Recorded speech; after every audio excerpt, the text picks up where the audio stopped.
তোমরা যাই বলো না ভাই, এমন কি আর খাই? আস্ত পাঠা হলে পরে ছোট্ট আমার পেটটা ভরে। যদি তার সঙ্গে ফুলকো লুচি গন্ডা পিষে পাই, এমন কি আর খাই? চপ কাটলেট পড়লে পাতে, আপত্তি আর নাই কোথাতে। আর পেস্তা কাবাব কালিয়াতে অমত আমার নাই, এমন কি আর খাই? হয় না হজম এখন দাদা, খাওয়া দাওয়ায় অনেক বাধা।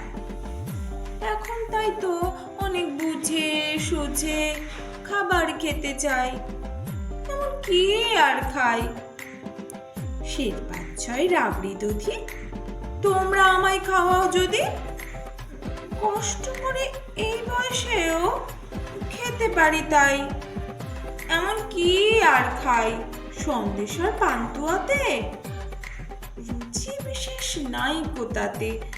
আপাতত দুশের হলে ঠান্ডা হয়ে যায়, এমন কি আর খাই?